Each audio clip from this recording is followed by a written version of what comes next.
Good morning and welcome back to Business Beyond the Beach. This is our Miami Beach Chamber of Commerce video talk show series hosted in collaboration with our friends here at Miami Community Newspapers. My name is Brittnie Bassant. I'm the president and CEO of the Miami Beach Chamber of Commerce. And today I have with me Linsey Lovell. Linsey is an attorney with Pardo Jackson, but she is also on the one of the vice chairs of the Chamber's board. She's co-chair of our Education Foundation. She does so much for our chamber. The list goes on and on and on. So I always like to say, like, in her free time, Linsey does her attorney thing, but she's very involved in our chamber and we're so grateful to have her here. Thank you, Linsey. Thanks for having me. Absolutely. All right. So we're just going to get right started with it. You are not originally from here.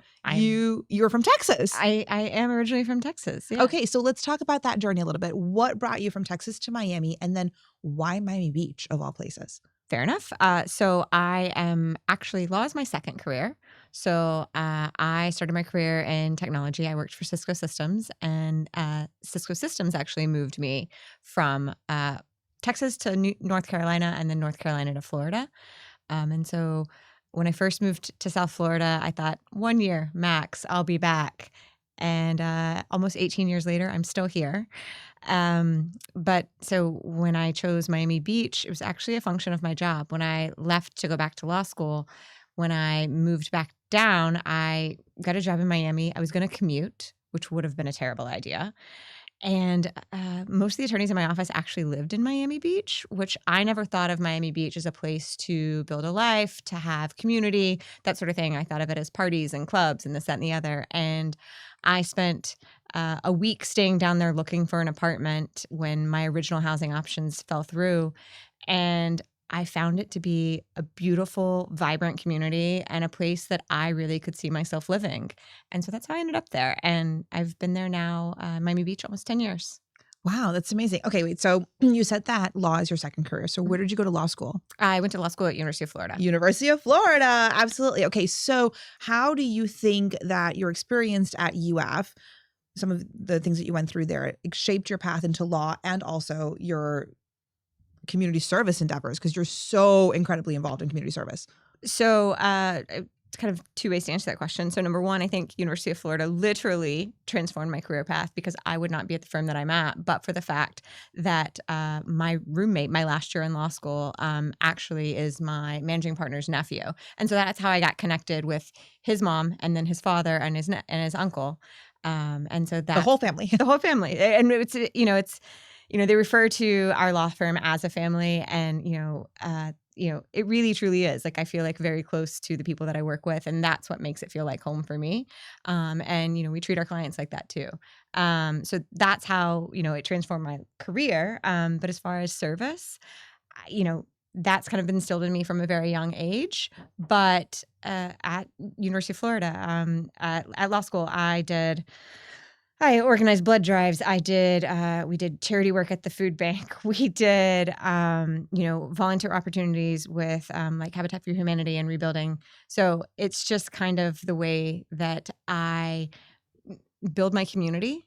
And so Where do you think that passion for community service and giving back comes from? Was it something that like you were raised with, like with your family? Did your parents really like instill that value in you? They did. My parents, from a very young age, you got me involved in, the Thanksgiving dinners. I know you do that here, like the Thanksgiving we were serving, but we did that when I was growing up. My mom would take me, and then it kind of became something that I did on my own free time. Hey, I want to do X, Y, Z.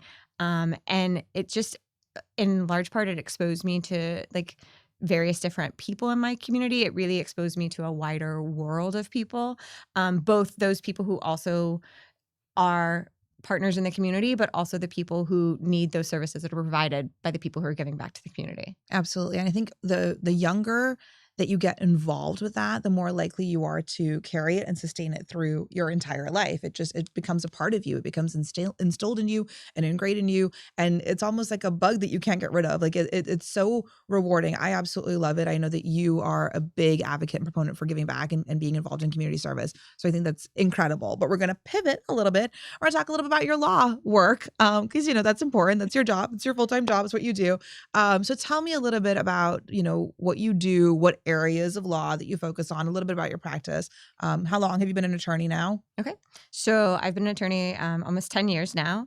My practice is centered largely around litigation, complex civil litigation, as well as restructuring work in the bankruptcy courts. So I work with businesses who have major issues, but I also work with businesses who need a little bit of extra time to deal with loans that are coming due or something like that, where they need a path forward that allows them to restructure their business in a way that's workable for them. So that's a large part of my practice. My firm, largely, we are a boutique. I call it a boutique full service firm because we do have litigation, corporate, real estate, transactional, all within the same firm. But I would say largely we focus on real estate construction and development, but not exclusively. And when you're not doing that, you're heavily involved with the chamber. You are co-chair of our education foundation, which is extremely important. That's our philanthropic arm. You are also a vice chair of the chamber, which is at one of the higher levels of leadership with the organization. But what made you think, okay, a chamber of commerce? I mean, I know a chamber is an interesting place. It's a great intersection of like business and government and community and philanthropy and all of the things that you're passionate about. But what made you decide to get involved with the chamber in the beginning? And then why did you decide, maybe you were voluntold, maybe, and knowing the chamber, I could probably answer these questions. But then what made you decide to then take additional steps with leadership roles and taking on so much and being so involved in this organization? Okay. So I think there's like 2 steps worth of answers to that. So number 1, how did I end up at the chamber? Truth be told, my firm has been a member of the chamber for much longer than I've been part of the firm. They've been active members for many years. And so when I joined the firm, my managing partner, Steve, said, I think this would be a great place for you to go, get involved in the community, get ingrained in the community, and build your community here locally in the Miami Beach or in greater Miami-Dade County area, that I didn't have those connections. I'm not from here. I wasn't raised here. I haven't spent the last, 30 or 40 years here. So in order to kind of... You don't have the family legacy that everyone has. Correct. Yeah. Yep. My dad doesn't know the other person that other person's dad living here. Yep. So really kind of getting me exposed to the people in the community. So that's how I got involved in that. And, twist my arm to get me to go and meet people and talk with people. I mean, that's a very easy thing for me. That comes very naturally to me. That's a lot of my background before I was in law. So, that was very easy. It was like a no-brainer for me. But I also feel like that you can't just show up at an organization. You get back what you put in, right? And so for me, that was, really getting involved in the organization. So, I mean, you talked about the fact that I'm a vice chair now and I'm co-chair of the Education Foundation, but that's many years going, right? I've been part of the chamber for the entirety of my 10 years in Miami Beach. It was one of the first things that I got involved with. And so I stepped up from being a member to serving as a chair of our formerly our Emerging Leadership Council. Then I chaired our law council for many years, which was absolutely spectacular because it really exposes you to other people in various different practices. And as many lawyers will tell you, the best referrals come from other attorneys, right? Someone asks me, hey, I know somebody getting a divorce. Can you help them? The answer is no. But you know who I call? Rich Siegel, right? Because those are the attorneys that I know who handle those types of matters. And so, that was kind of, my stepping stone. And then our former chair, Aaron Tandy, reached out to me. Wasn't voluntold. He reached out and he said, I have 2 potential roles I'd really, that I want to offer to you. I'd really like you to take one. It's this role or that role. And at first when he called, I thought he was going to ask me to chair the law council again. And I said, I've already said I'm not doing that. I've done it for so many years. Somebody else needs to kind of take the reins. And so he asked me to be his vice chair. And so I stepped up and took on the vice chairmanship.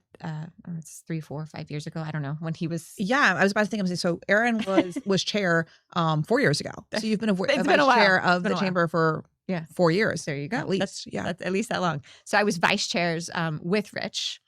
Before he became chairman. And so when he stepped up to be a chairman, he asked me if I would continue on as his vice chair. I think Aaron used to call us the kitchen cabinet, and I can't remember now. Our new name is Top of the Table. We give ourselves, nicknames, but the group that really helps make sure that everything's running smoothly, hopefully, and make your life easier or harder depending on the day. We won't talk about that. But I love what you said in the beginning though. Where you said you can't just show up at an organization. You have to be involved. And I'm so happy that we have that on recording. Yes.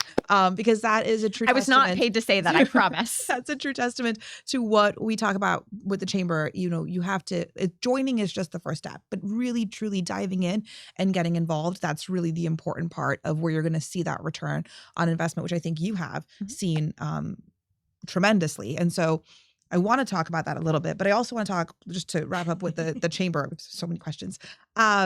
You've played a huge role in recent years in strengthening the chamber's education foundation. So tell me why that's so important to you.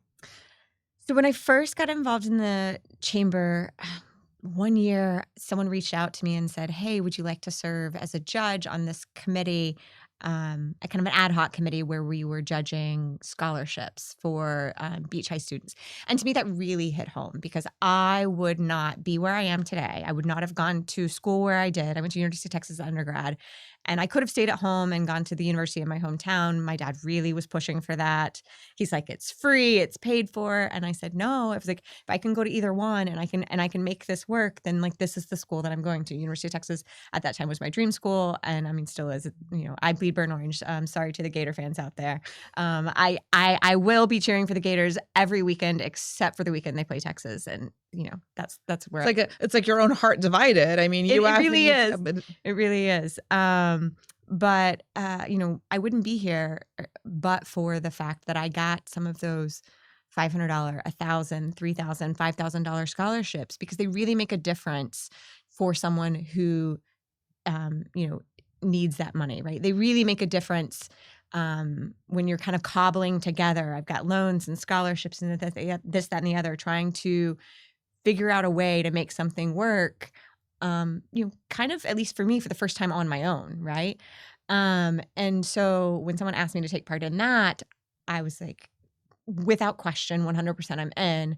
And so to read the stories of the students, and then later on we opened that up to our vocational students as well, right? Because there's a lot of roles there that need to be filled, especially in Miami Beach.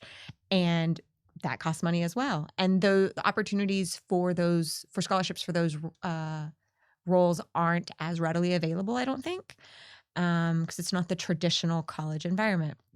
And so that's, you know, those were my early steps getting involved in the Education Foundation. And, you know, so when I was asked to co-chair the Education Foundation, it was something that I'd always, you know, held close to my heart. I want it to be a bigger part of what we do at the chamber. It's huge. I mean, we've had our formerly Links program. We put in our Miami Beach feeder pattern, we put nurses and mental health professionals and helped fund that, you know, in conjunction with the city of Miami Beach, and things that are very important to our public school students, right? I am a product of public school. I didn't grow up in Florida.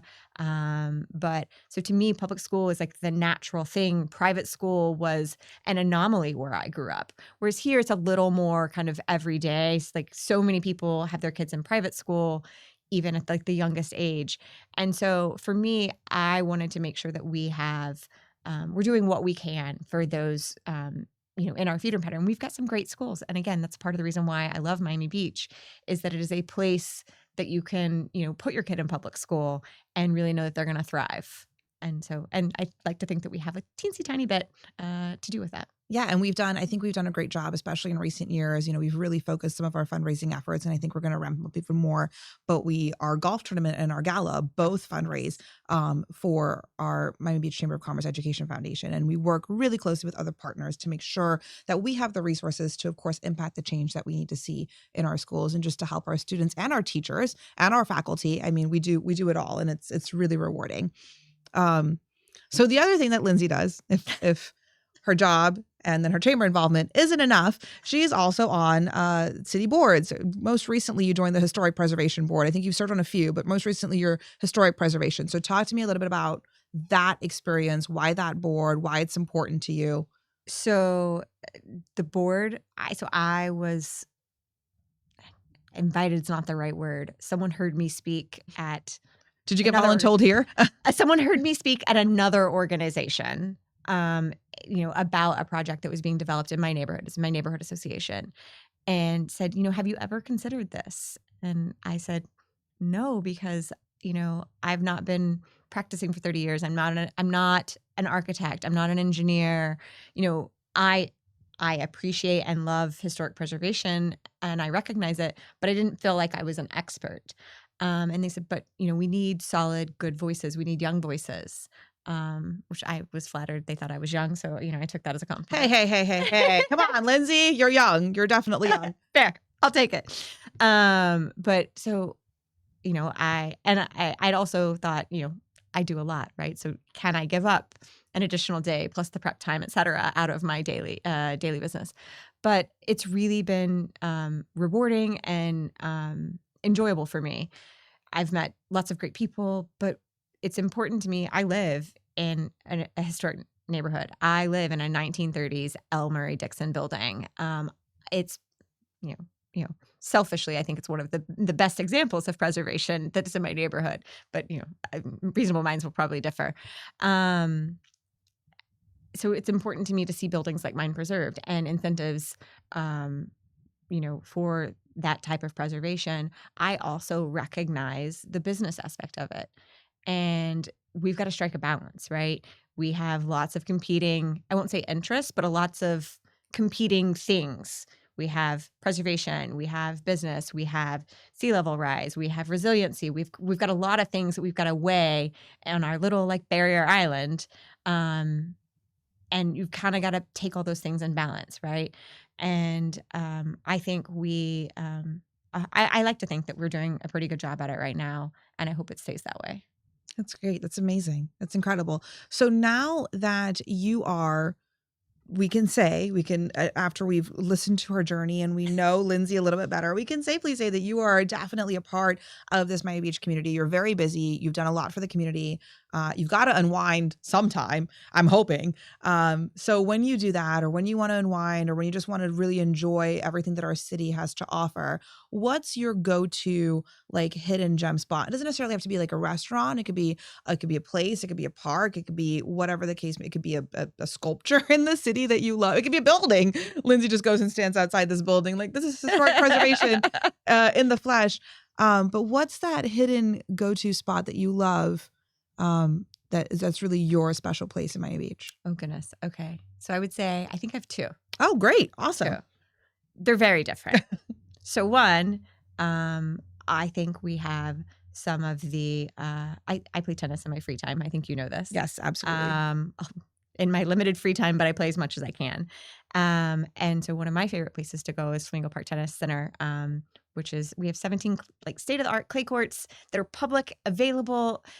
The fact that I live so close to this park, it is unbelievable. And when I think about the tennis courts that I grew up around, I mean, this is nothing, you walk to the park and it's like, oh, there's cracks and, not well maintained. And this is absolutely, I feel like I'm in a totally different environment. So Wow. that's one of my Very favorite cool. places. Yeah. I'm not a tennis player, so I cannot feel, but I feel the passion that you have. It's for the courts. when I tell people about it, they're like, you have 17 public clay courts Oh my gosh. in your park?